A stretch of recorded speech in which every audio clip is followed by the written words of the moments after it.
I, Kaylee, 28 years old, never thought I would collapse in the middle of our marketing agency's open floor plan. After working 72 hours straight on the Henderson campaign, my vision blurred, my legs gave out, and everything went black. I woke up in the hospital to discover the doctors had called my emergency contacts, my parents, multiple times. They lived just 30 minutes away but never showed up. Instead, my sister Amber had driven 6 hours across state lines to be by my bedside. What I didn't know then was that this betrayal was just the beginning of uncovering the truth about my family. Before I continue my story, I'd love to know where you're watching from. Hit that like button and subscribe if you've ever felt let down by the people who were supposed to care the most. Trust me, what happened next will show you exactly how I turned this painful betrayal into the freedom I never knew I needed. Growing up in our picture-perfect colonial home in suburban Connecticut, my childhood looked idyllic from the outside. My father, Richard, a successful investment banker, and my mother, Diana, who chaired every important charity committee in our town, created an image of the perfect family. But behind our glossy Christmas cards and carefully orchestrated family vacations was a household where love was always conditional. From my earliest memories, I understood that my parents' approval depended entirely on what I achieved. When I brought home an A- on a math test in 3rd grade, my father didn't congratulate me, he asked why it wasn't an A+. When I won 2nd place in the regional spelling bee at 11, my mother's first comment was, "Well, I suppose 2nd is better than nothing." My childhood bedroom shelves groaned under trophies and certificates, each one an attempt to earn a moment of genuine pride from my parents. My sister Amber, 4 years older, approached our family dynamics differently.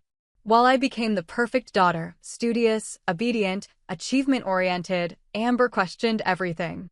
She challenged our parents' priorities, refused to participate in the social events our mother deemed essential, and eventually became labeled the problem child.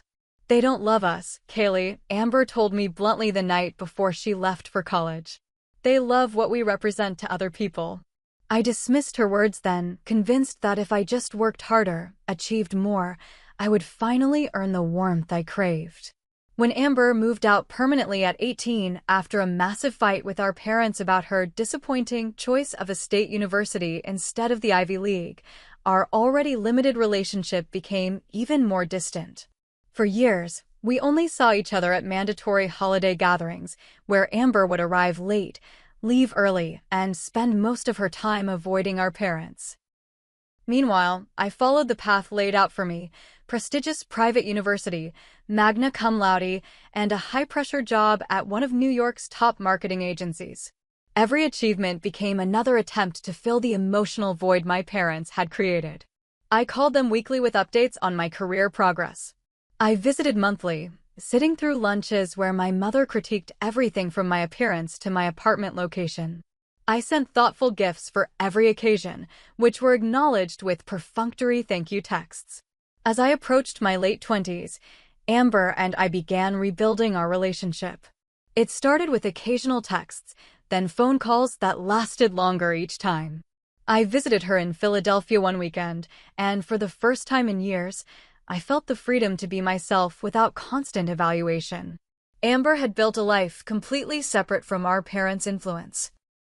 A modest but happy existence with genuine friends and a job she found meaningful as an art therapist for troubled teens.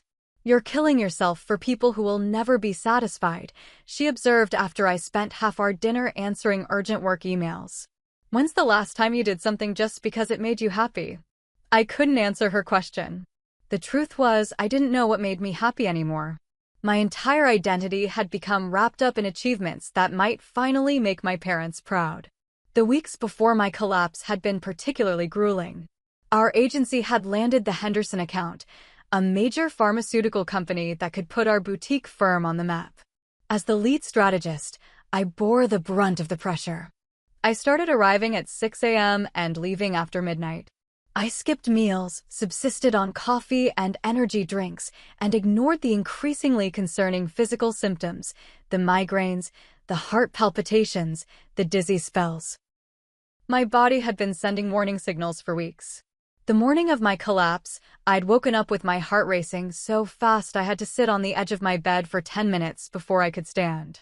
I ignored it, took 2 extra-strength painkillers for my pounding headache, and headed to the office anyway. We had a client presentation the next day, and everything had to be perfect. My parents knew about the Henderson campaign. In fact, my father had connections on their board and had subtly implied that my performance would reflect on him. "Don't disappoint them, Kaylee," he said during our last phone call. "You know how important these relationships are for everyone." The subtext was clear. My success wasn't just for me, it was for the family image. Looking back, I can see how perfectly I'd been conditioned. Every choice I made was filtered through the lens of what would make Richard and Diana proud. Every moment of my life was dedicated to proving I was worthy of the love they never quite gave. And Amber, the sister I'd once viewed as the family rebel, was the only one who had escaped the cycle of emotional manipulation that defined our family. Neither of us could have predicted that my physical collapse would trigger the emotional one that would finally free me from our parents' control, or that the sister I'd grown apart from would become my strongest ally in rebuilding my life on my own terms. The harsh fluorescent lighting was the first thing I noticed when I regained consciousness. The second was the 4-needle taped to my arm, feeding clear liquid into my veins. A steady beeping sound filled the room, and the antiseptic smell immediately identified my location before my brain fully processed it: hospital. "She's awake," a nurse said, moving quickly to my bedside. "Kaylee? Can you hear me? You're at Mount Sinai Hospital." My throat felt like sandpaper. "What happened?" I managed to croak out. "You collapsed at your workplace," she explained, checking my vitals with efficient movements. "Your coworkers called 911. You've been unconscious for about 3 hours." The events came flooding back: the presentation prep, the room spinning, the concerned faces of my colleagues as my knees buckled beneath me. Embarrassment washed over me, quickly followed by panic about the unfinished work. My laptop, the Henderson presentation. I tried to sit up, but was immediately hit with a wave of dizziness. "Stay down," the nurse instructed firmly. "Dr. Patel will be in shortly to discuss your condition." Dr. Patel, a woman in her 50s with kind eyes and a no-nonsense demeanor, arrived moments later with a chart in hand. "Ms. Wilson, you're suffering from severe exhaustion and dehydration," she said after examining me. "Your electrolytes are dangerously imbalanced, and you're showing early signs of kidney stress. Your colleagues mentioned you've been working extremely long hours with little rest or proper nutrition. Is that correct?" I nodded reluctantly. "This isn't just about being tired," she continued, her voice stern but compassionate. "You're on the verge of doing permanent damage to your body. Your heart showed some concerning rhythm irregularities when you were brought in. If you continue this way, we could be looking at serious long-term health consequences." The gravity of her words was just sinking in when the door burst open. Amber stood there, hair disheveled, still wearing wrinkled pajama pants under her coat, eyes wild with concern. "Kaylee," she exclaimed, rushing to my bedside. "Thank God you're awake. I got here as fast as I could." "Amber?" I was genuinely confused. "How did you even know I was here?" "Your coworker Jordan found my number in your phone. She called me about 4 hours ago, and I left immediately." She pushed my hair back from my forehead in a gesture so tender it made my eyes water. "I drove like a maniac from Philly." The realization hit me slowly. "You drove 6 hours to get here." "Of course I did. You're my sister." She said it like it was the most obvious thing in the world. As the initial shock of seeing Amber subsided, another question formed. "Have Mom and Dad been here?" A shadow crossed Amber's face. She exchanged a look with the nurse, who suddenly seemed very interested in adjusting my Ford drip. "We tried calling your emergency contacts when you were brought in," the nurse said carefully. "Multiple times. They didn't answer." I asked, though something in their expressions told me the truth was worse. "They answered," Amber said flatly. "They just didn't come." I felt like I'd been slapped. That can't be right. They only live in Greenwich. That's barely half an hour away. Amber pulled out her phone. "Check your messages." With shaking hands, I took her phone. There was a text conversation with our mother from 3 hours earlier. "Amber, Mom, Kaylee's in the hospital. She collapsed at work. They've called you several times. Why aren't you there? Mom, we're aware of the situation. We have the charity gala tonight. I'm sure it's just exhaustion. She works too hard. We'll visit tomorrow. Amber, are you serious? Your daughter is in the hospital. Mom, don't be dramatic, Amber. The hospital would have told us if it was life-threatening. The Andersons are being honored tonight, and your father is presenting the award. We can't cancel. I stared at the phone, reading and rereading the conversation, trying to make sense of it. My parents had chosen a charity gala over coming to see me in the hospital. There's more, Amber said quietly, taking the phone back and scrolling to another screen. It was our mother's Instagram account, showing a post from just an hour ago. My parents smiling broadly at their table at the gala, champagne glasses raised in a toast. The caption read, "Proud to support the Children's Health Initiative tonight with so many wonderful friends. #blessed #giving back." The irony was almost too much to bear, publicly supporting children's health while ignoring their own daughter in the hospital.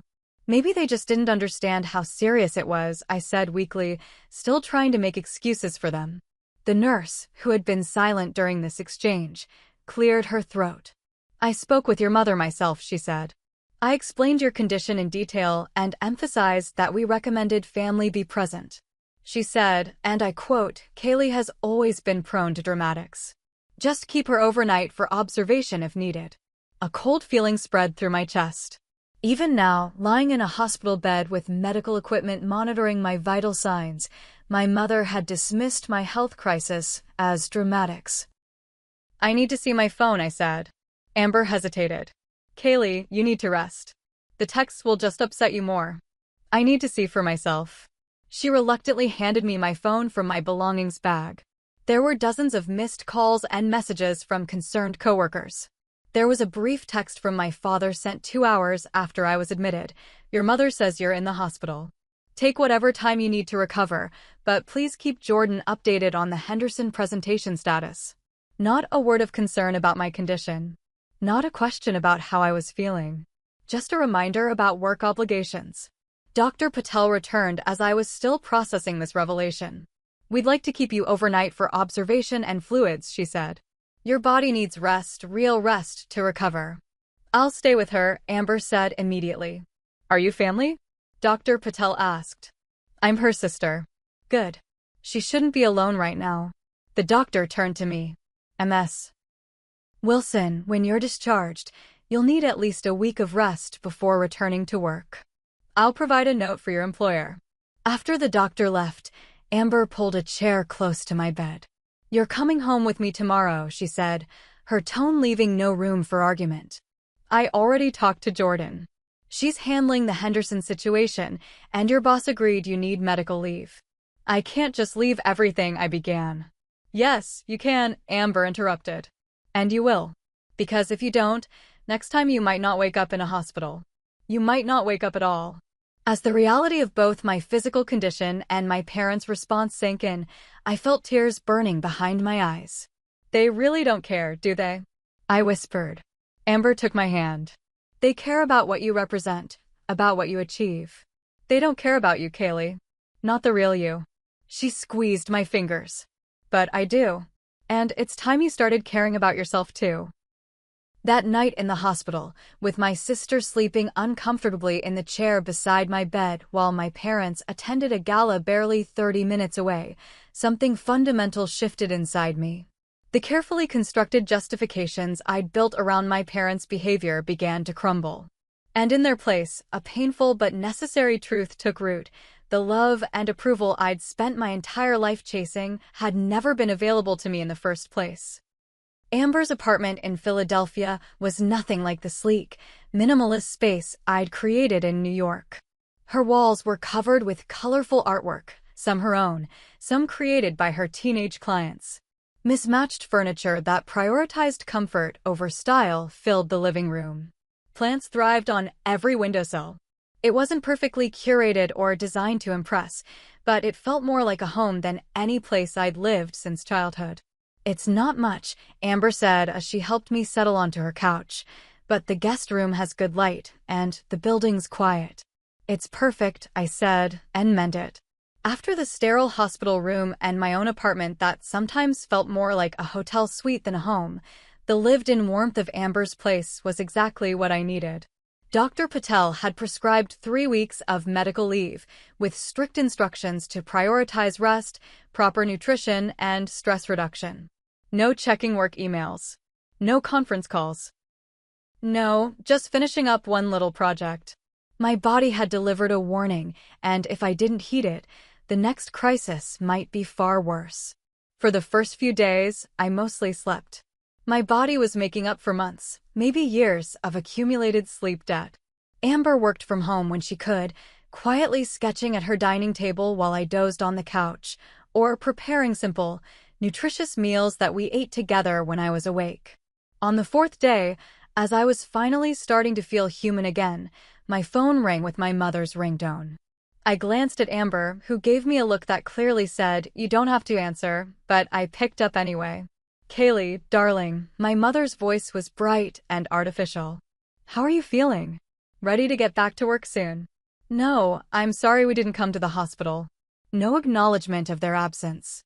"The doctor ordered 3 weeks of medical leave," I replied, keeping my voice neutral.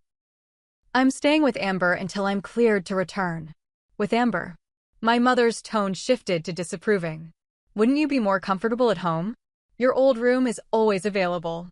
The thought of recovering in my childhood bedroom, under my parents' scrutiny, made my chest tighten. "I'm fine here." "Well, your father is concerned about the Henderson account. He ran into Philip Henderson at the club yesterday, and it was rather awkward explaining why you've suddenly disappeared from the project." "No concern for my health, just worry about social awkwardness at the country club." "I didn't disappear," I said, feeling a spark of anger.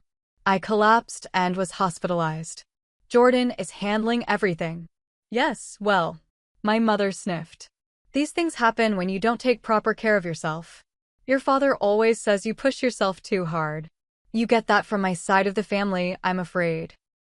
The conversation continued in this vein for another few minutes, subtle criticisms disguised as concern, questions about work thinly veiled as interest in my well-being. When I finally hung up, Amber was watching me with a mixture of sympathy and frustration. "They're unbelievable," she said. "They're just concerned in their own way," I replied automatically, the defensive response ingrained after years of making excuses for them. Amber raised an eyebrow but didn't argue. Later, after everyone had gone home except Amber, we sat on my balcony with cups of tea, watching the lights of the Brooklyn skyline. "I've been thinking about starting a support group," I said, "for adults from emotionally manipulative families. There must be others out there struggling with the same issues we faced." "That's a great idea," Amber replied. "Using your experience to help others, that's the ultimate revenge, isn't it? Taking something that was meant to control you and transforming it into something that empowers other people." She was right. The most powerful response to our parents' manipulation wasn't anger or bitterness, but growth, creating something positive from the painful experiences, helping others find their way to freedom as we had done. I had received an email from my father 2 days earlier, the first communication in weeks that didn't attempt to manipulate or control. It had been brief but notable. "Your mother and I have started seeing a family therapist. We're trying to understand where things went wrong. I'm not asking for anything from you. Just wanted you to know." I hadn't responded yet, unsure what to make of this apparent step toward self-reflection. Was it genuine or another strategy to regain access to my life? Time would tell. Either way, my well-being no longer depended on their growth or approval. The journey toward healing wasn't linear. Some days I still caught myself slipping into old patterns, seeking validation through achievement, ignoring my needs to please others, measuring my worth by external metrics. But now I recognized these patterns when they emerged and had tools to redirect them. I was building a life based on my own values rather than inherited expectations, a life with room for creativity, authentic connections, and joy that didn't depend on performance. The road ahead might not be perfectly clear, but for the first time, it was truly mine to navigate. "Hey," I said, turning to my sister. "I never properly thanked you." for driving 6 hours to the hospital that day, for showing me the truth about our family, for everything. Amber smiled, reaching over to squeeze my hand. That's what real family does, Kaylee. Not the kind that shows up for the photo ops, but the kind that shows up when you're falling apart. No thanks needed. As we sat in comfortable silence, watching the city lights, I felt profound gratitude for the collapse that had initiated my awakening. Sometimes the most painful moments become the most transformative if we're brave enough to learn from them and strong enough to make changes based on those lessons. My story wasn't about revenge in the end. It was about reclamation of my health, my autonomy, my authentic self. The greatest power we have against those who try to control us isn't retaliation, but liberation, freeing ourselves from the need for their approval and writing our own stories on our own terms. What about you? Have you ever had to set boundaries with family members who couldn't see the real you? Have you struggled to break free from others' expectations to find your authentic path? I'd love to hear your stories in the comments. And if this resonated with you, please like, subscribe, and share with someone who might need to hear that it's never too late to reclaim your life and happiness. Thank you for being part of my journey, and remember, the family that truly matters is often the one we create for ourselves, bound not by blood, but by genuine love and respect. That afternoon, Jordan called with an update on the Henderson campaign. After assuring me everything was under control and urging me to focus on recovery, she hesitated. "There's something else you should know," she said. "Your father called Gary yesterday." Gary was our agency's founder and CEO, my boss. My father called my boss? Why? He said he was concerned about how your health situation might impact the Henderson timeline. He mentioned something about his connections with their board. A cold feeling spread through my chest. What exactly did he say? Jordan sounded uncomfortable. I only heard Gary's side of the conversation, but... Kaylee, I think your father implied that your collapse was due to emotional instability rather than overwork. Gary defended you, of course. He told your father that you're the most stable, reliable person on the team and that you'd worked yourself to exhaustion because of your dedication. I felt like I'd been punched. My own father had undermined me professionally under the guise of concern. Had he been worried about me? Or concerned that my failure might reflect poorly on him with his business connections? After hanging up with Jordan, I sat in stunned silence. Amber didn't push, just quietly made tea and waited for me to process. My father called my boss, I finally said. He suggested I was emotionally unstable. Amber's expression darkened. Classic Richard. He's rewriting the narrative to protect himself. Protect himself from what? I'm the one who collapsed. Exactly. Their perfect daughter publicly failed to be perfect. That reflects on them, on the image they've carefully constructed. So they're creating a different story, one where you're inherently flawed rather than pushed beyond human limits. The realization hit hard because it rang true. My parents had always been masters at revising reality to maintain their perfect facade. Over the next few days, Amber and I fell into a comfortable routine. She worked while I rested, and in the evenings, we really talked for the first time in years. I learned about her art therapy work, her brief engagement that had ended the previous year, her close circle of friends who sounded more like family than our actual relatives. And I shared, too, my growing disillusionment with the cutthroat marketing world, the emptiness I felt despite my professional success, the gnawing feeling that I was living someone else's idea of a good life rather than creating my own. One evening, as we sorted through some old boxes Amber had brought from storage for a project, we found my childhood diary, a small pink book with a flimsy lock that had long since broken. On a whim, we opened it. Dear Diary, I read aloud from an entry dated when I was 11. I got the highest math score in the class today. Mom said that's what's expected and took away my TV time because I forgot to put my shoes on the rack. I wish I could make her really proud just once. Entry after entry documented small rejections, conditional praise, and a child's desperate attempts to earn her parents' love. Reading it as an adult was heartbreaking. You should see this, Amber said, pulling out her laptop. She opened a folder of scanned documents and pulled up an old bank statement from our parents' accounts that she'd found years ago when looking for her birth certificate. What am I looking at? I asked, scanning the numbers. This is from the year you started college, Amber explained. See this withdrawal? And this one? They match the loans Mom and Dad gave you for your first semester expenses before your scholarship kicked in. I nodded, remembering how grateful I'd been for their help and how diligently I'd repaid them with my first post-college paychecks. Now look at this, Amber said, opening another document. This is a statement from your college fund, the one Grandma set up for you when you were born. The dates of these withdrawals match exactly. I stared at the screen, the implications slowly sinking in. They took money from my college fund and pretended it was a loan from them. Money that was already mine. And then let you pay them back, Amber confirmed grimly. With interest. How did you get these? I asked, still processing this revelation. After I left home, I made it my business to understand exactly who our parents really are, Amber said quietly. I needed to know I wasn't crazy for feeling the way I did about them.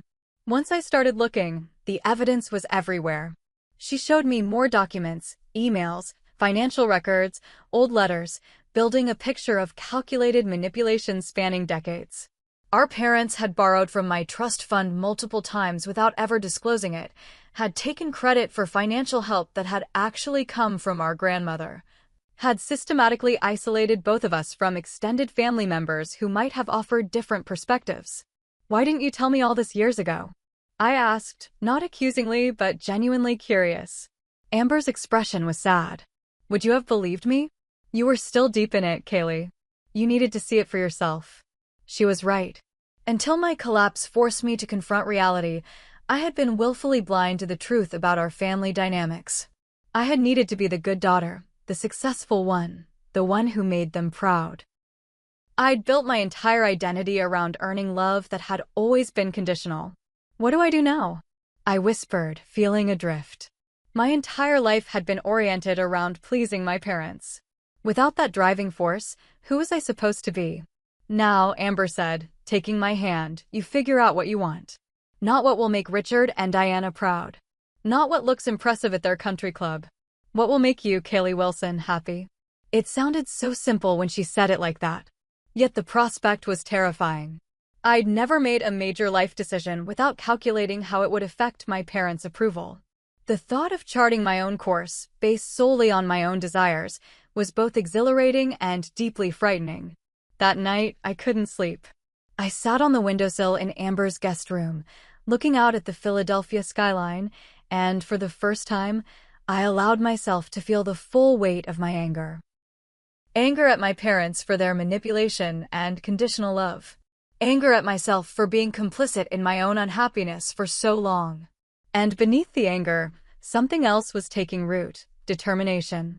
I would not continue living my life to please people who saw me as an extension of themselves rather than as an individual with my own needs and desires.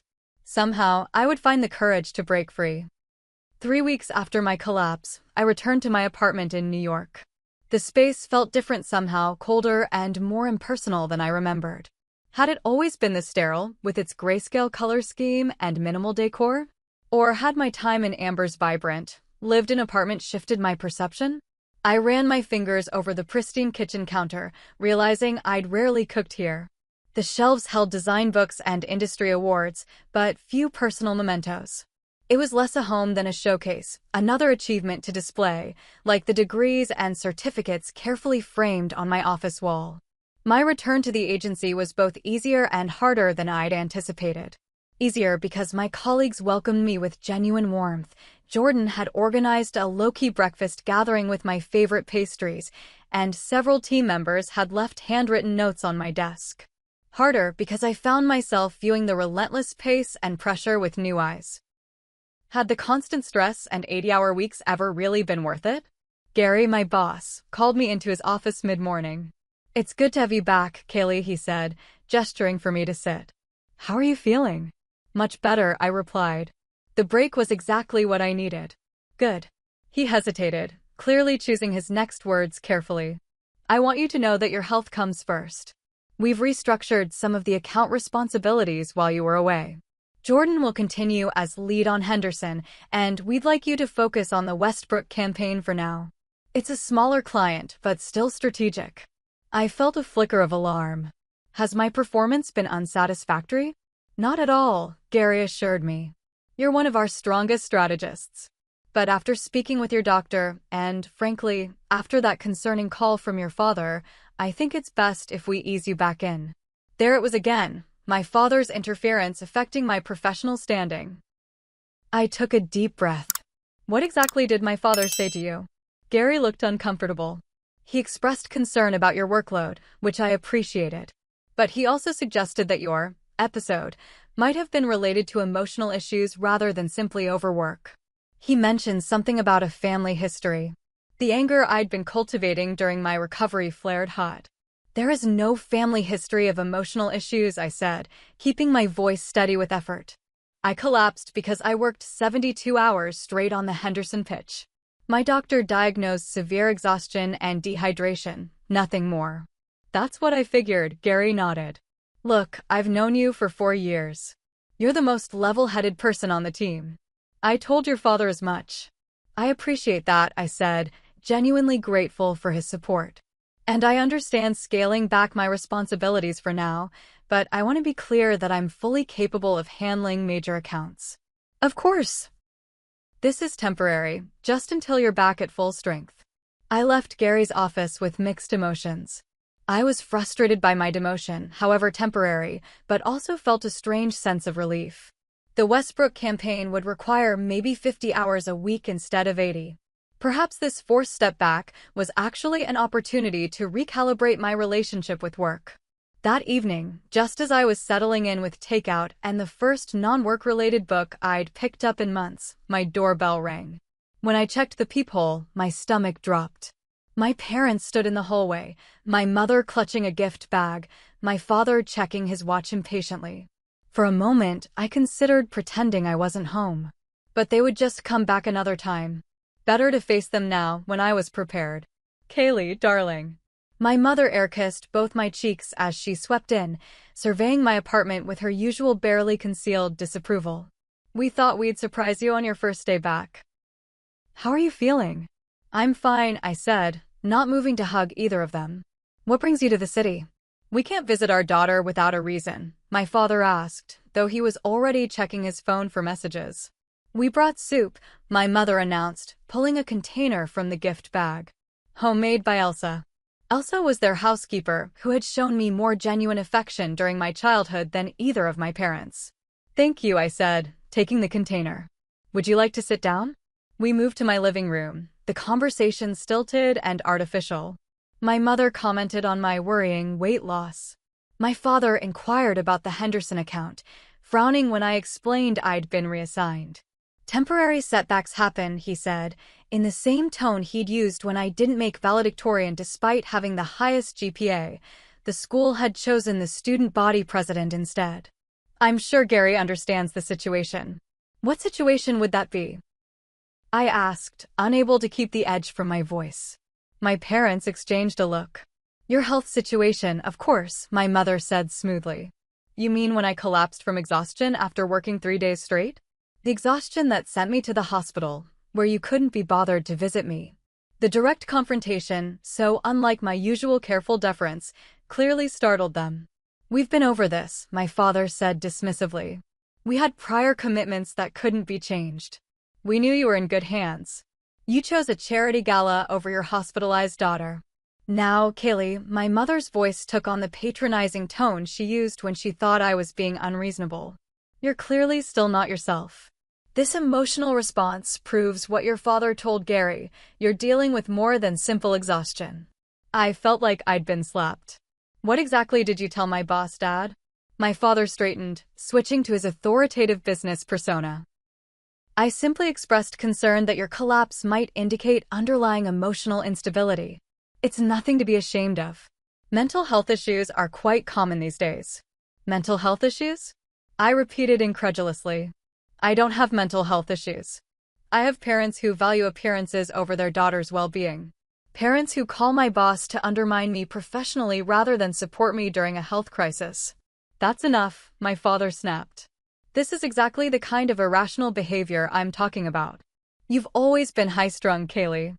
Always seeking approval, always pushing yourself too hard. The irony of him identifying the very traits they had instilled in me was almost too much to bear.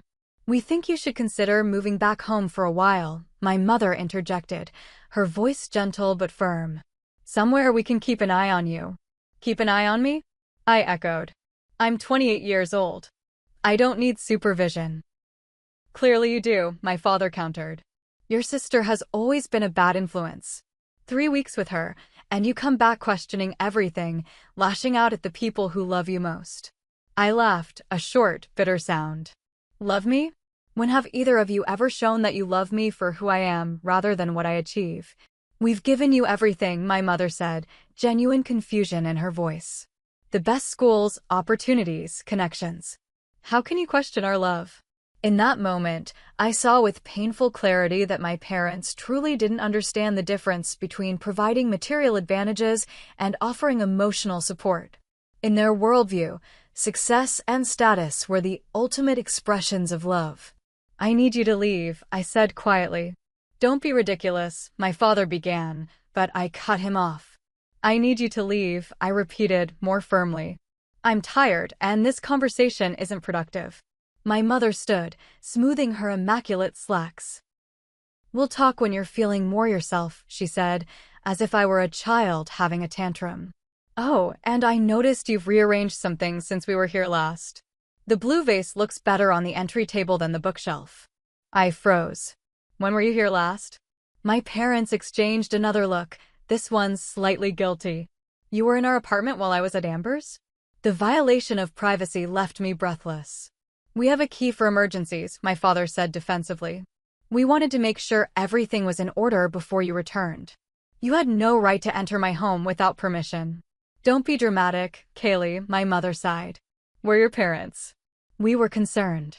Concerned enough to snoop through my apartment, but not concerned enough to visit me in the hospital, I summarized flatly. "Please give me your key before you leave." My father's face hardened. "I think we'll hold on to it, given your current state." "Then I'll change the locks tomorrow." "This is exactly why we're worried," my mother said. "This paranoia, these accusations. We think you should consider family therapy. Dr. Winters has an opening next month. He's known our family for years." Dr. Winters, my parents' golf buddy, who had been our family physician throughout my childhood. The same doctor who had dismissed my teenage anxiety as academic perfectionism and prescribed nothing but relaxation techniques. "If I decide to see a therapist, it will be someone of my choosing," I said. "Now please leave." My father's face darkened with anger. "Think carefully about your tone, Kaylee.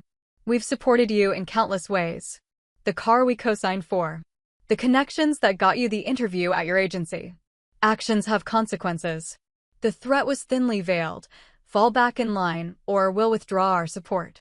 For a moment, the old fear gripped me, the terror of disappointing them, of losing their approval. Then I remembered the bank statements Amber had shown me, the revelation that their loans had been my own money all along. "Yes," I agreed calmly. "Actions do have consequences. Please leave now." After they finally departed, my mother promising to call tomorrow when I was more reasonable, my father still scowling, I sank onto my couch, shaking with adrenaline. I'd never stood up to them like that before. The sensation was terrifying and exhilarating in equal measure. I called Amber immediately. "They showed up at my apartment," I said when she answered. "And apparently they've been here before, while I was staying with you. They have a key." "Change your locks," Amber said without hesitation. "And don't tell them your new address when your lease is up." "They threatened to withdraw their support," I continued. "The car they co-signed for, Dad's business connections. Are you surprised? Control is their love language. The moment you assert independence, they pull out the big guns." She was right, of course. Every gift, every opportunity my parents had provided came with invisible strings attached. "I need a plan," I said, thinking aloud. "I need to become completely independent from them. Financially, professionally, emotionally." "That's the first healthy decision I've heard you make in years," Amber replied, and I could hear the smile in her voice. "So where do we start?" We spent the next hour outlining concrete steps, refinancing my car to remove their names, saving an emergency fund, building my own professional network separate from my father's connections. It wouldn't be easy or quick, but for the first time, I saw a path forward that didn't depend on my parents' approval. What I couldn't have known then was that fate was about to hand me an unexpected tool for my independence and force a confrontation that would change our family dynamic forever. A week after my parents' unexpected visit, I received a letter with a return address from Caldwell and Associates, a law firm I didn't recognize.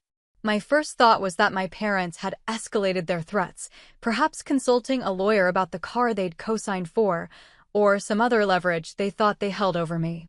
I opened the envelope with trepidation, only to find a formal letter addressing me as the granddaughter of Eleanor Wilson. My grandmother had passed away 4 months earlier, a loss that still felt raw. We'd been close throughout my childhood, her home a sanctuary from my parents' constant pressure. After her death, I'd received a few personal mementos, but my parents had handled all the estate matters, informing me that Grandma's modest assets had been divided among various family members and charities. The letter from Caldwell and Associates told a different story. Dear Ms. Wilson, as the executor of Eleanor Wilson's estate, I must inform you that despite multiple attempts to contact you directly over the past 4 months, we have been unable to reach you regarding your inheritance. Your parents, Richard and Diana Wilson, assured us they would relay the information to you, but as we have not received the required documentation for the transfer of assets, I am writing to you directly. Under the terms of your grandmother's will, you are the beneficiary of a trust valued at approximately $250,000. These funds were specifically designated for you, with the stipulation that they be transferred directly to your control upon her passing. Please contact our office at your earliest convenience to begin the process of transferring these assets to your name. Sincerely, Thomas Caldwell, Esq. I read the letter 3 times, struggling to process its implications. My grandmother had left me a significant inheritance, and my parents had deliberately kept this information from me. For 4 months, they had intercepted communications from the lawyer and hidden the existence of this inheritance. With shaking hands, I called the number on the letterhead. Caldwell and Associates, a receptionist, answered. This is Kaylee Wilson, I said. I received a letter about my grandmother Eleanor Wilson's estate. I need to speak with Thomas Caldwell. After a brief hold, a man with a deep, authoritative voice came on the line. Ms. Wilson, thank you for calling. I was beginning to worry we wouldn't reach you. I just received your letter, I explained. This is the first I'm hearing about any inheritance. There was a pause. I see, he said carefully. That's concerning. I've been sending correspondence to your address for 4 months. When I received no response, I contacted your parents, who assured me they were discussing the matter with you. They never mentioned it, I said, my voice tight with controlled anger. Not once. I'm sorry to hear that, he replied, his tone suggesting this wasn't entirely surprising. Your grandmother was quite specific about her wishes. She wanted you to have direct control of these assets, without interference from third parties. Including my parents? Especially your parents, Caldwell confirmed. Eleanor made her intentions quite clear during our estate planning meetings. We arranged an appointment for the following day, and I hung up feeling both shocked and vindicated. My grandmother, quiet, observant Eleanor, had seen the truth about my parents long before I had been ready to acknowledge it. The next morning, in Caldwell's wood-paneled office overlooking Bryant Park, the full picture emerged. My grandmother had established a trust specifically for me years ago, adding to it gradually. She had left similar amounts to Amber and to several charities, but nothing directly to my parents. There's something else you should know, Caldwell said, sliding a sealed envelope across his desk. Eleanor left this letter for you, with instructions that it be delivered along with the inheritance documentation. The envelope bore my name in my grandmother's distinctive handwriting. I opened it carefully, feeling as though I was receiving a message from beyond the grave. My dearest Kaylee, it began. If you're reading this, I'm no longer with you, but I hope these words bring you both clarity and comfort. Throughout your life, I've watched you strive for perfection, seeking approval that always seemed just out of reach. I've seen your light dimmed by the expectations placed upon you, and it has broken my heart. This money represents freedom, freedom to choose your own path, to make mistakes, to discover who you are outside of your parents' expectations. Use it to pursue your real dreams, not the ones chosen for you. I've watched Richard and Diana mold both you and Amber into extensions of themselves rather than nurturing your individual spirits. Amber escaped their influence, but at the cost of their support. You remained, always trying to earn love that should have been freely given. It's never too late to reclaim your life, my darling girl. Know that I have always been proud of you, not for your achievements, but for your kindness, your perseverance, and your beautiful heart. All my love, Grandma. Tears streamed down my face as I finished reading. My grandmother had seen everything, had recognized the toxic dynamics of our family, and had created this escape route for me years ago. Are you all right, Ms. Wilson? Caldwell asked gently, offering a box of tissues. I nodded, wiping my eyes. Did my parents know about this letter? No. Eleanor was very clear that it was for you alone. But they knew about the inheritance? Yes. I informed them immediately after Eleanor's passing, as they were handling the funeral arrangements. They said they would tell you once you'd had time to process the loss. His expression suggested he had doubted their intention even then. What happens now? I asked. Now we complete the paperwork to transfer the assets to your control. The process should take about 2 weeks.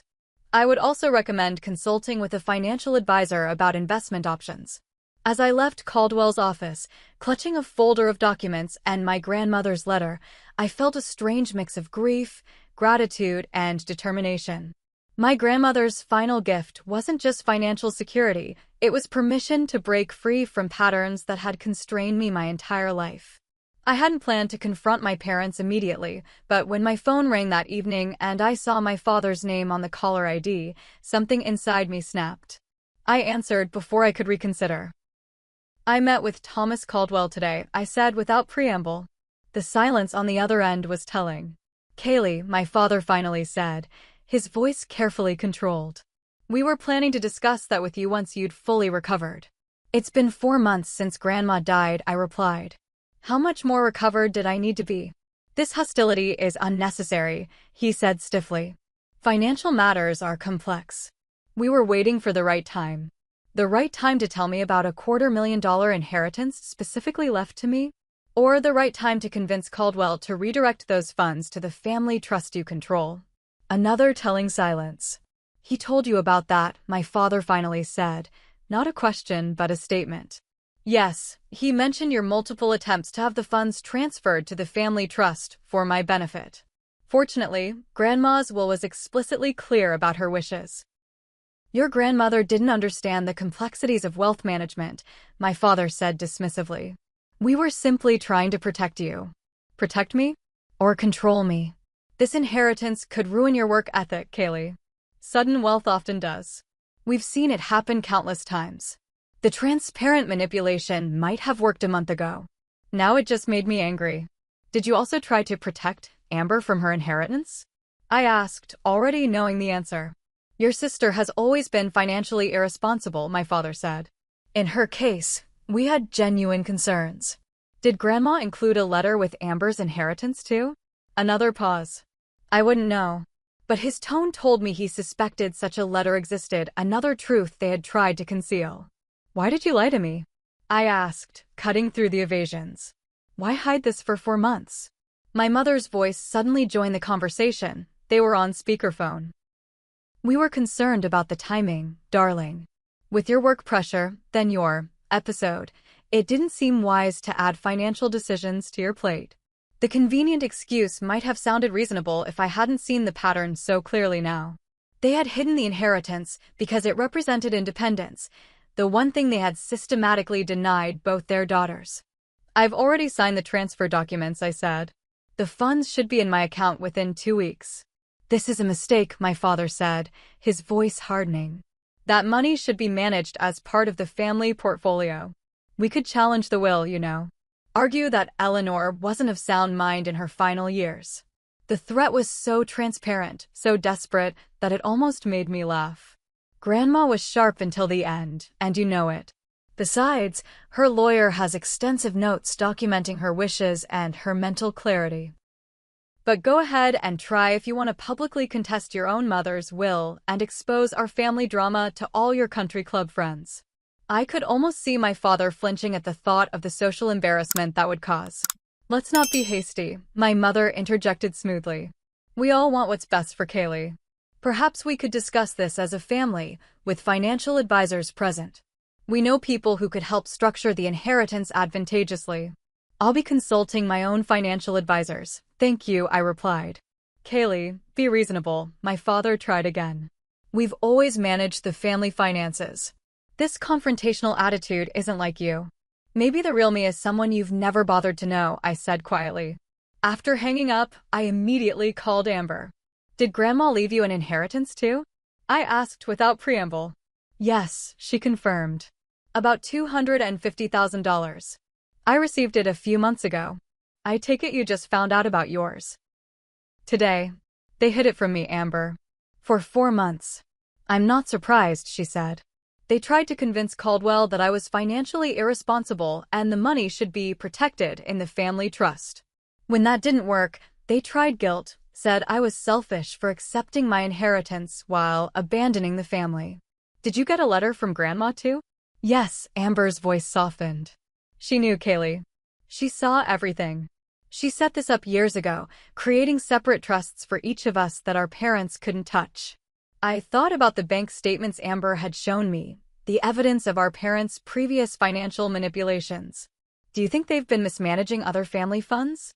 The trust accounts from our grandfather? The college funds? I've suspected it for years, Amber admitted. They've always lived beyond even Dad's considerable income. The country club membership, Mom's charity galas, the vacation home in the Hamptons. It all costs more than they should be able to afford. I think they've been dipping into every account they could access, including ours. The next day, I met with a financial advisor recommended by Caldwell, someone with no connection to my parents or their social circle. The picture that emerged confirmed our suspicions. My parents had borrowed repeatedly from various family accounts, including trust funds established by our grandfather. They had made risky investments that lost significant amounts. They had used family money to maintain their lavish lifestyle and social status. Their desperate attempt to get control of our inheritances wasn't just about maintaining control over their daughters, it was about accessing funds to cover financial holes they'd created over decades. Armed with this knowledge and the imminent financial independence my grandmother's inheritance would provide, I began making concrete plans. I would refinance my car immediately, removing my parents as co-signers. I would look for a new apartment when my lease ended, one my parents wouldn't have a key to. I would build professional relationships based on my own merit rather than my father's connections. The inheritance wasn't enough to live on indefinitely, but it was enough to provide security while I recalibrated my life and career. It was, as my grandmother had intended, freedom to make choices based on my own values rather than my parents' expectations. What I hadn't anticipated was how desperately my parents would fight to maintain their control, or how public the final confrontation would become. The annual Wilson Family Foundation Gala was the cornerstone of my parents' social calendar, a charity event they had founded 15 years earlier to support arts education in underprivileged schools. Every May, the elite of Greenwich gathered at the country club, wearing designer gowns and bespoke suits, to sip champagne, bid on auction items, and congratulate themselves on their philanthropy while my mother orchestrated every detail to perfection. In previous years, my attendance had been mandatory. I would fly back from college or take a day off work, don an appropriate gown, pre-approved by my mother, and circulate among guests, embodying the role of the successful, grateful daughter. The perfect reflection of Richard and Diana Wilson's exemplary parenting. This year's gala was scheduled for 3 weeks after my discovery of the inheritance. I had initially planned to skip it entirely, my first act of public independence. But after discussing the situation with Amber, I developed a different strategy. They'll use your absence against you, Amber pointed out during one of our now daily phone calls. They'll tell everyone you're unwell or going through a phase. They're masters at controlling the narrative. So, what's the alternative? Show up and pretend everything's normal. No, Amber said thoughtfully. Show up on your terms. Don't give them a chance to spin the story. Take control of the narrative yourself. The idea took root, growing stronger as I considered the possibility of confronting my parents in the setting they valued most, their carefully curated social world. When the formal invitation arrived in the mail, I texted my mother a brief, "I'll be there," without further elaboration. Her response was immediate and revealing. "Wonderful. Wear the blue Valentino. It photographs well and complements the decor. No, looking forward to seeing you," or "How are you feeling?" Just direction about how I should present myself to best enhance their event.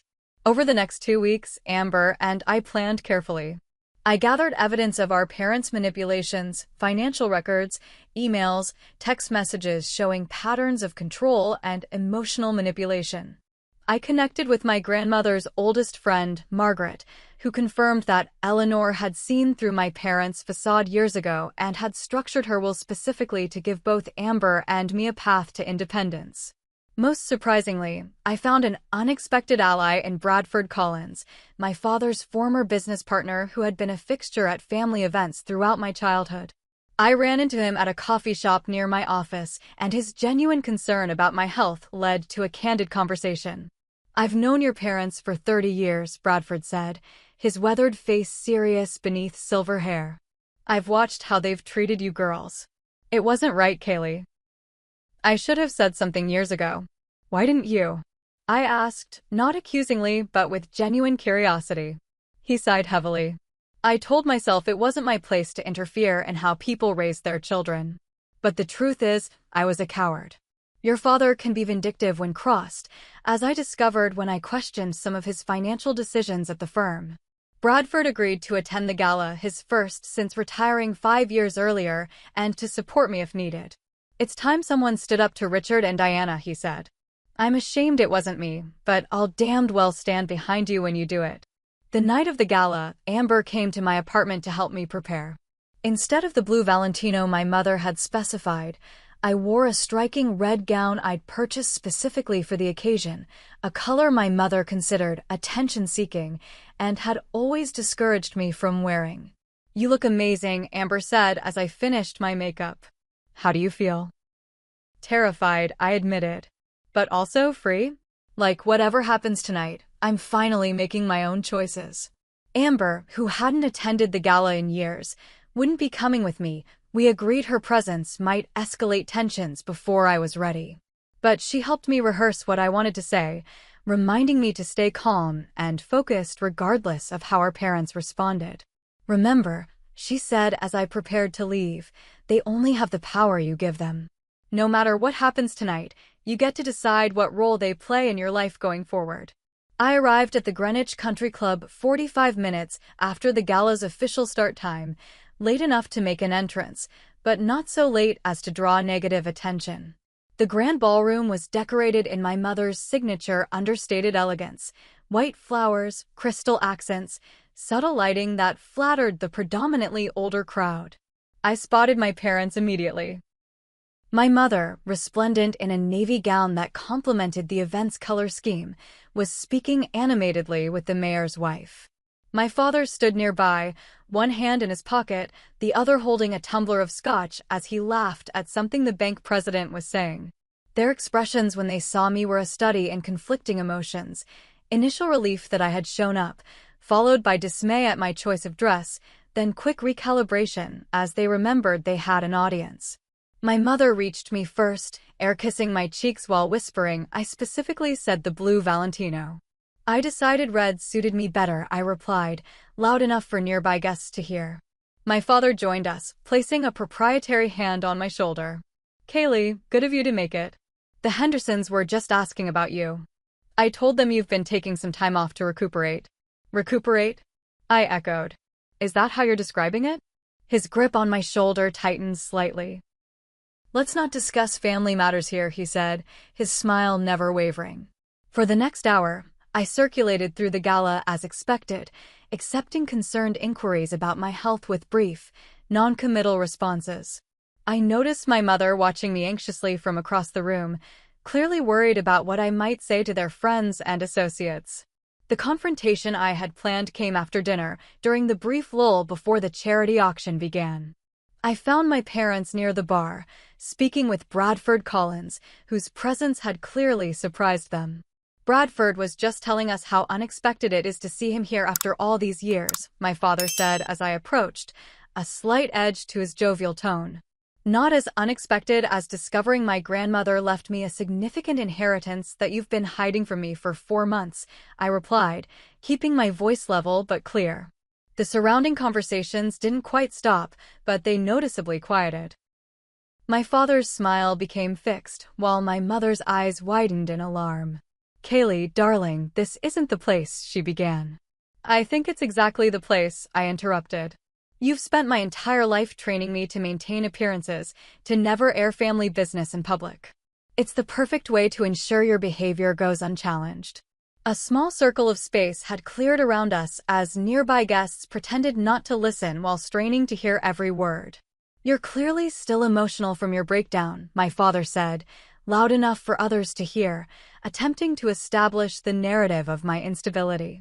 "I didn't have a breakdown," I stated clearly. "I collapsed from exhaustion after working 72 hours straight. The doctors called you, my emergency contacts, and you chose not to come to the hospital because you had this gala to attend." I could hear the murmurs from the surrounding guests. The annual gala was indeed important, but not visiting a hospitalized daughter? That crossed a line even in their social circle. "You're misrepresenting what happened," my mother said, her smile strained. "We checked with the doctors and made sure you were stable. The nurse who called you specifically said I should have family present," I countered. "You told her I was prone to dramatics." More murmurs. Bradford Collins stepped closer, a silent show of support. "This behavior is inappropriate," my father hissed, dropping all pretense of the jovial host.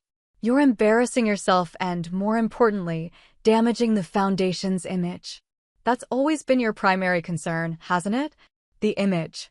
Not my well-being, not my happiness. Just how I reflect on you." My mother tried a different approach, reaching for my hand with a concerned expression. "Kaylee, you're clearly still unwell. Perhaps we should call Dr. Winters."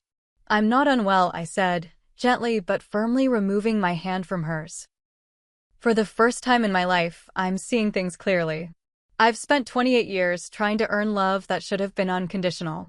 I've sacrificed my health, my autonomy, and nearly my sanity trying to be the daughter you wanted instead of the person I am. "That's absurd," my father scoffed. "We've given you every advantage. Material advantages, yes. But love? Support? Acceptance? Those were always conditional on my performance, my achievements, my compliance with your expectations." The circle of observers had grown. I could see Margaret, my grandmother's friend, watching with tears in her eyes. Bradford stood solidly beside me. Even the mayor's wife was listening intently, her expression thoughtful. "Your grandmother's inheritance has clearly gone to your head," my father said, attempting to reassert control. "This is exactly why we felt those funds needed proper management." "You mean why you tried to redirect my inheritance to accounts you control?" "Just like you borrowed from my college fund and then charged me interest to pay back my own money." A shocked murmur ran through the crowd. Financial impropriety was perhaps the only sin worse than poor parenting in their social circle. "That's a complete mischaracterization," my father snapped, but I could see uncertainty in the faces around us. The perfect facade was cracking. "Is it? I have the bank statements, Dad. I have the records of withdrawals from my trust funds that match exactly with the loans you supposedly gave me. I have evidence of every manipulation, every lie, every time you prioritized appearances over your daughter's well-being." Bradford cleared his throat. "She's telling the truth, Richard. I've seen the documentation." My father's face flushed with anger. "You're overstepping, Bradford. This is a family matter." "A family matter you've been discussing freely with everyone here," Bradford countered. "I've heard you telling people Kaylee had a mental breakdown 4 weeks now." Another ripple through the crowd. Another piece of the facade crumbling.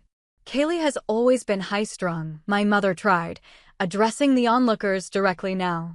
"We've only ever wanted what's best for her." "What's best for me?" I echoed. "Or what makes you look best?" Because those have never been the same thing. My cousin Eliza, whom I hadn't even noticed in the crowd, suddenly spoke up. They did the same thing to Amber. I remember when she left home. Aunt Diana told everyone she was having emotional difficulties when really she just wanted to study art instead of business. The dam was breaking. Years of carefully maintained appearances were dissolving as people began to share their own observations of my parents' behavior. I've always thought it strange how Richard talked about his daughters like corporate assets, someone murmured. Remember when Kaylee got that fellowship to study in Paris, and Diana convinced her to turn it down for that internship at Richard's firm instead? My parents stood frozen, watching their social capital evaporate in real time. My father's face had gone from flushed to ashen, while my mother's perfect smile had disappeared entirely. I hadn't planned to create such a public scene, but now that it was happening, I felt an overwhelming sense of validation.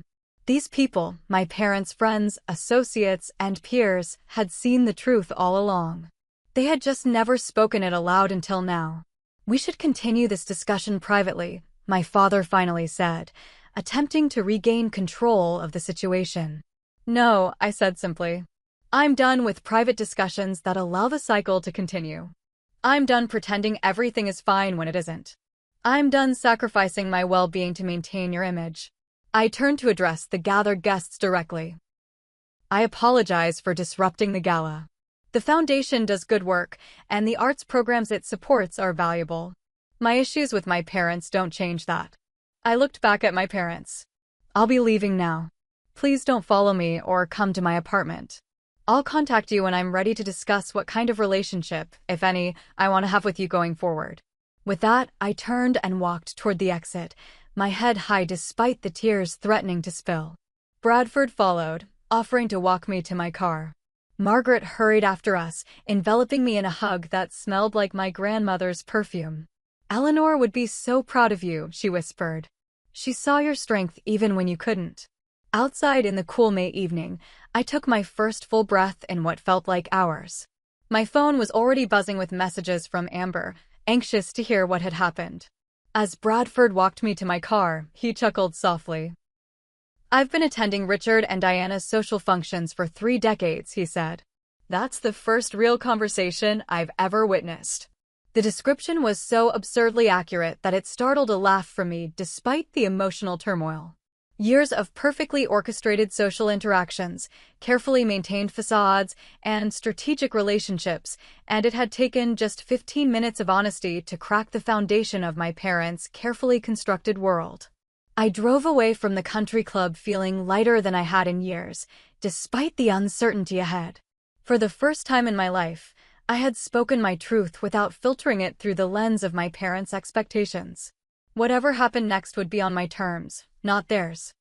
6 months after the gala confrontation, I stood in the kitchen of my new apartment, morning sunlight streaming through windows unobstructed by neighboring high-rises. I'd moved from my sterile Manhattan apartment to a character-filled brownstone in Brooklyn, trading proximity to the office for a space that actually felt like home.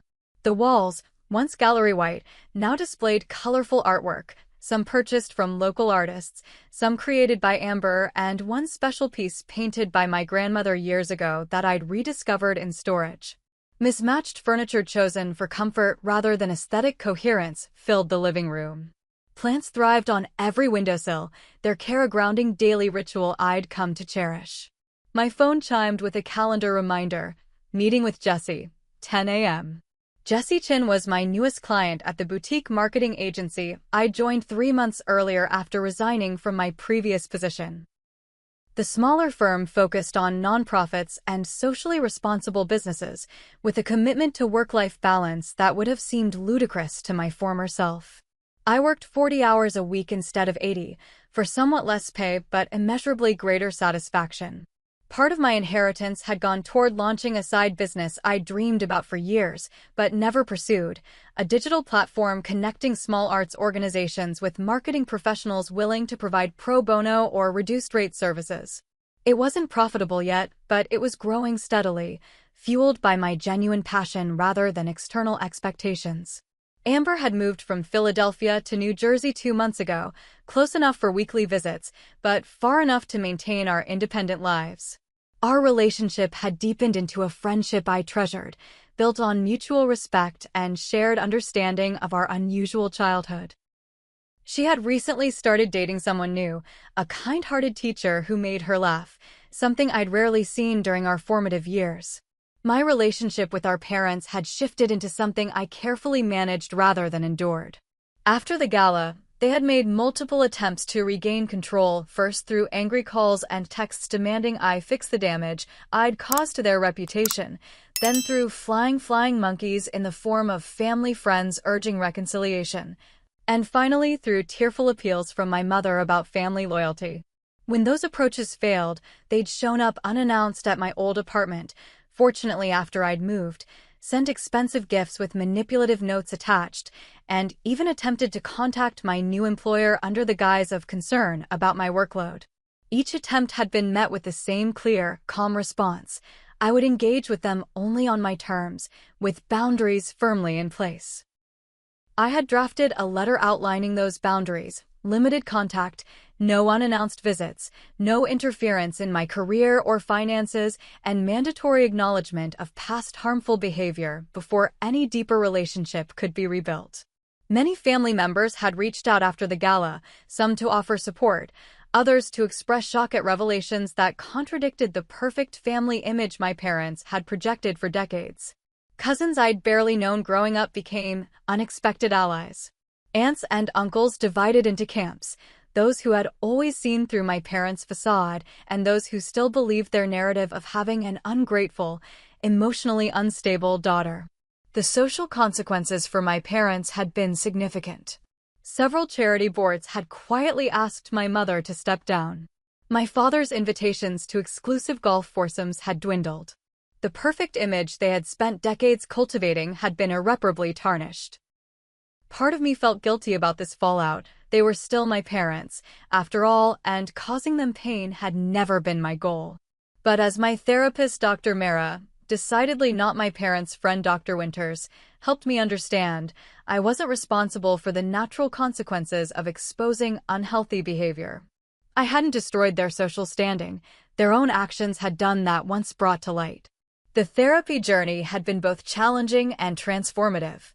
Weekly sessions with Dr. Mara helped me process the complex emotions around my childhood, my collapse, and the subsequent confrontations. I learned to recognize patterns of people-pleasing, perfectionism, and external validation seeking that had dominated my life. Most importantly, I learned to identify my own wants and needs, something that had been systematically discouraged throughout my formative years. My physical health had improved dramatically with proper rest, nutrition, and stress management. The heart palpitations and migraines that had once been constant companions now rarely occurred. I slept through the night without anxiety dreams about missed deadlines or disappointing presentations. I had built a circle of friends who knew the real me, not the achievement-oriented perfectionist my parents had created, but the person emerging from beneath those expectations.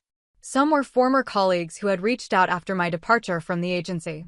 Others were new connections made through classes and activities I'd never had time for previously: a weekly pottery workshop, a hiking group, a book club focused on memoirs.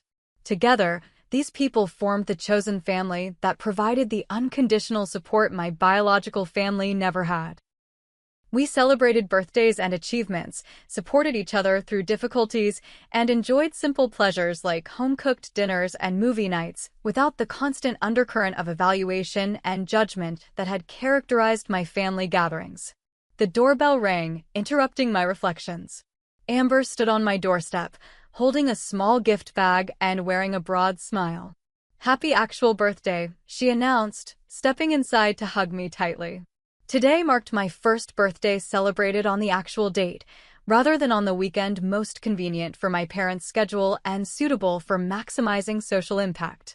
Growing up, my birthdays had always been carefully orchestrated events designed to showcase my achievements and my parents' exceptional parenting rather than to celebrate my existence. "I can't believe you came all this way on a weekday morning," I said, genuinely touched by the gesture. "And miss your first parents-free birthday? Not a chance." She handed me the gift bag. "This isn't your main present. That's for dinner tonight. This is just a little something I found that I thought you should have. Inside the bag was a small, worn leather-bound journal. I recognized it immediately as our grandmother's diary. Where did you find this? I asked, carefully opening the fragile cover. In that box of books Margaret gave me after the estate was settled. I only just discovered it was there. Amber pointed to an entry dated about 5 years earlier. Read this part.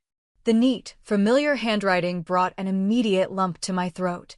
Spoke with Thomas, lawyer, today about establishing separate trusts for the girls. Richard will be furious when he discovers I've bypassed him, but I've watched him control my granddaughters through financial manipulation for too long. Amber has escaped physically but still bears the emotional scars.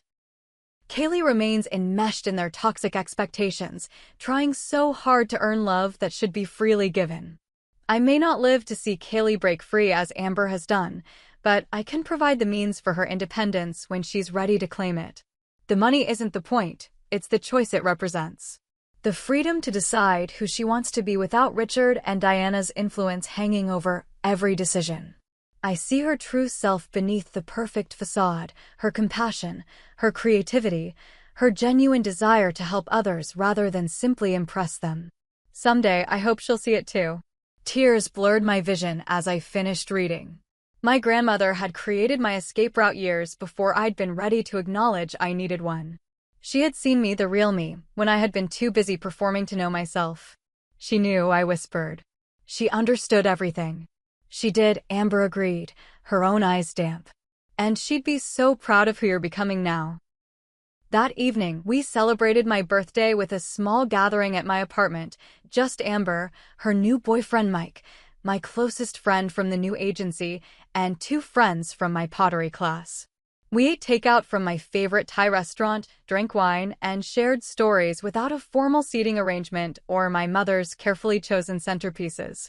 As I looked around at these people who valued me for myself rather than my achievements or family connection, I felt a sense of peace I had never experienced at the elaborate birthday celebrations of my past. Later,